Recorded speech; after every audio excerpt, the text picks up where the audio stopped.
I've worked several different jobs before finding my current career, which I love. One of those jobs was working for a cleaning company. We were a company that would go to different businesses in the area, mostly office buildings, and clean them. Sometimes there would be multiple employees sent to clean. Other times, it was just one of us. I remember that there was this one office building in particular that I was sent to clean. I worked late nights, and I enjoyed the night shifts. Going to and from work, there would be no traffic, and it was nice to be able to get my work done and leave pretty easily. However, this is not something that I would enjoy doing for a long period of time, but it was nice for a while. In this one office building, when I got there, I would be the only person in the entire building. It wasn't that big, but they did have 3 floors. There was a checklist of all the things that I needed to get done, and then I could leave. I was given access to the building, and I remember that when I first got inside, I saw that all the lights were off. I started on the first floor, and the things I needed to do were clean the floors by vacuuming, cleaning the bathrooms, and disinfect and clean a couple of other areas. It would probably take me only about 2 hours. After I finished up the first floor, I moved up to the second. Probably about 20 minutes into working on the second floor, I was vacuuming when I thought I heard the elevator. I paused and turned off the vacuum for a second.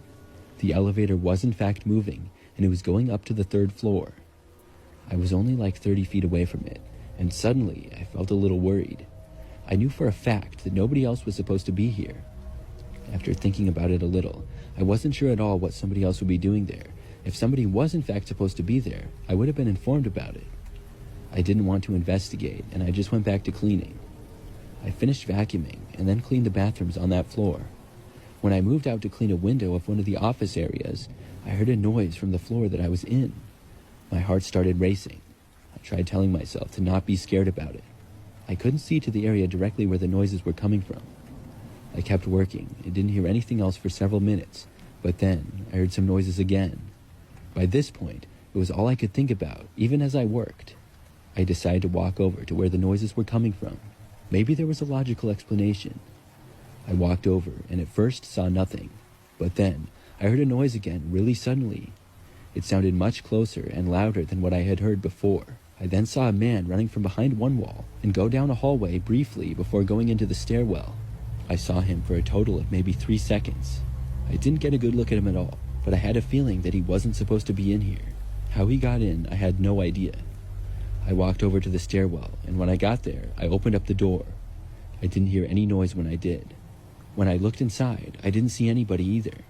The man must have gone up a flight of stairs or down a flight of stairs. I didn't think that he had enough time to be on another floor yet, though. I felt like he was still inside there. I yelled, asking who he was. He didn't respond. I then yelled that nobody was supposed to be in this building, and he had to leave now, or else I was going to call the police. Right after I said this, I heard a door open and then shut. It was coming from down on the 1st level. While the man hadn't answered me, I figured that because he was on the 1st floor now, he was leaving. I waited in the stairwell listening for a couple of minutes before going back to the 2nd floor and finishing up my work there.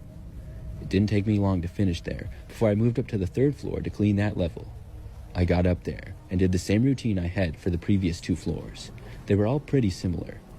I didn't hear any noises and things were going well. Sure, I was still going to have to report that somebody had been in the building, but I really thought that the man had left.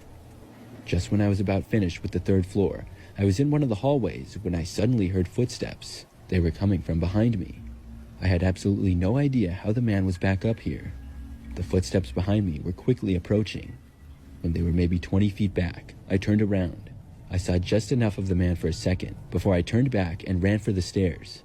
I knew I had no chance to make it to the elevator. When I got to the stairs, I sprinted down as fast as I could. I heard the man running down the stairs behind me. He was about 1 flight of stairs behind, so I couldn't see him. I was running as fast as I possibly could. At last, I made it to the 1st floor and sprinted out for the front doorway. I made it outside and ran to my vehicle, which was a work truck. I got inside, but some of my equipment was still inside the building. I called the police and my boss. I waited in my truck in the parking lot until the police got there. When they did, they went inside and actually came out with the man about 10 minutes later. I'm really glad that they caught him. After talking with police and my boss, I was able to go in and get my stuff and then leave. This was a pretty scary experience for me, though. I've thought about what would have happened if the man had caught up with me when he was walking up from behind. Would he have tried to hurt me? The fact that he chased after me makes me think yes. I'm just really glad that I got away. Last summer, I decided to tackle a major section of the Pacific Crest Trail. I've always loved hiking, especially solo trips. My plan was simple: park my car at the end of the section, hitch a ride to the trailhead, and hike back over the course of a little more than a week and a half. It sounded straightforward enough at the time. The first few days went smoothly, about how I expected. The trail was everything I'd hoped it would be: endless stretches of towering trees and winding paths cutting through serene landscapes. I'm in pretty good shape, so I don't have to stop very frequently when I'm hiking. I'm obviously not going to hike in the dark though, so every night I had to pitch a tent to get some shut-eye. I've always preferred to keep a low profile, especially since solo hikers can attract attention. Because of that, I'd venture a little off the trail to set up my camp each night.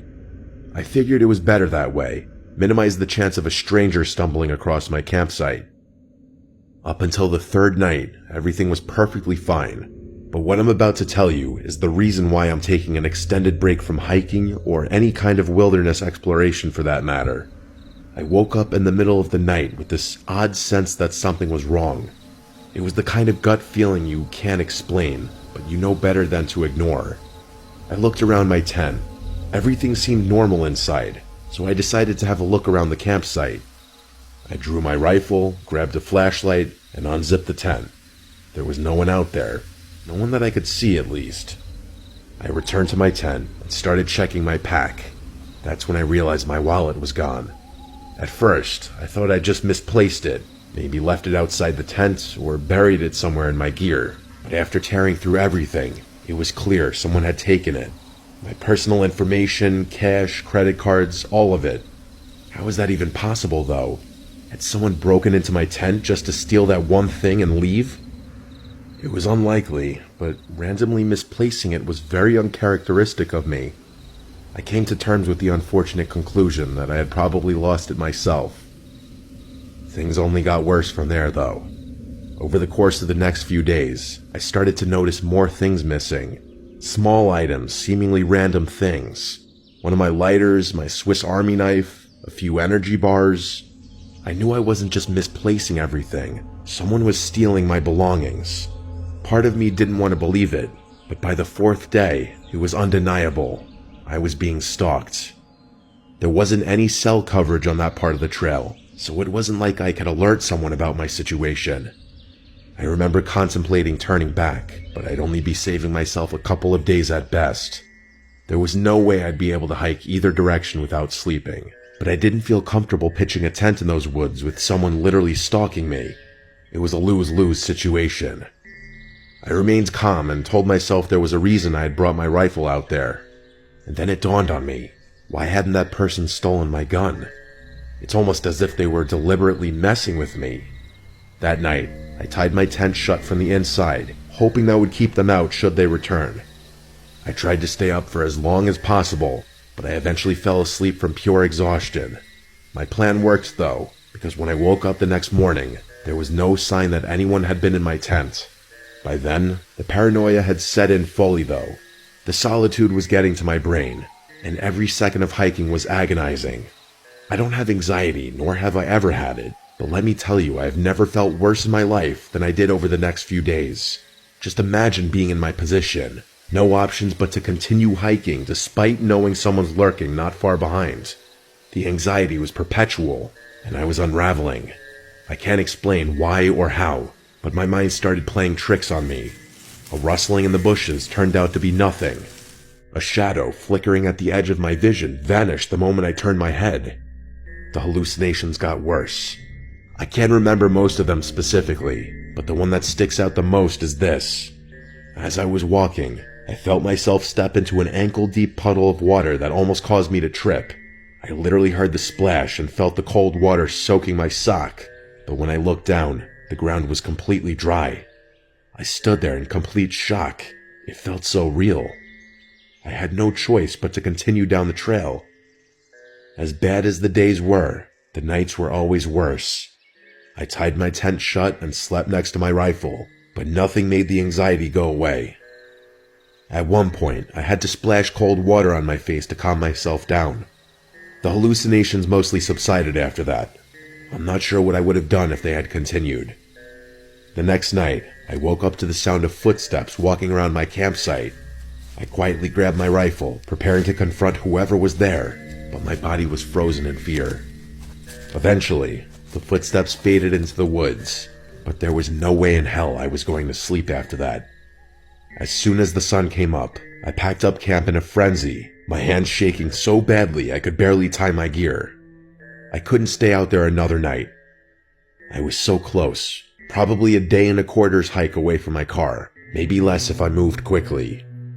I decided that I wouldn't be stopping to sleep that night, that I'd push through the night to get off the godforsaken trail as quickly as possible. I hiked for hours, as quickly as my body would let me go. When the sun started to set, I gritted my teeth and continued instead of pulling off to pitch my tent. By the time it was pitch black out, I was so close. Probably 2 hours away at most. I kept walking, flashlight in one hand, rifle in the other. I started second-guessing my decision. I had never hiked in the darkness before, and I was not prepared for how difficult it was. That in and of itself was scary enough. I kept going, trying to keep my breathing steady. About an hour passed. I was getting closer. And then, I heard it. Somewhere behind me, I was sure I heard footsteps. I spun around and flashed my light, and to my horror, I saw something slink behind a tree. The adrenaline took over, and I aimed my rifle at the tree. I demanded that they come out in a loud voice. The figure stepped forward. It was definitely a human, but when I tell you it was the most barbaric-looking thing I'd ever seen, I'm not exaggerating. Words cannot describe what I was looking at. He was wearing nothing but a pair of my shorts, which I hadn't even realized were missing. His skin was scratched up in several different places, and his face was covered in hair. He started walking towards me, even though I had my rifle aimed at him. Before I could think, I tapped off a warning round next to him. He jumped at the sound and instantly retreated, sprinting back into the woods. I was in shock.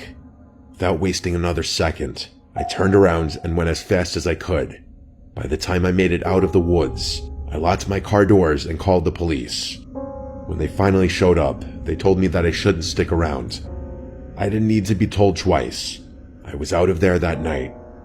The craziest part of the whole thing, in my opinion, was the hallucinations.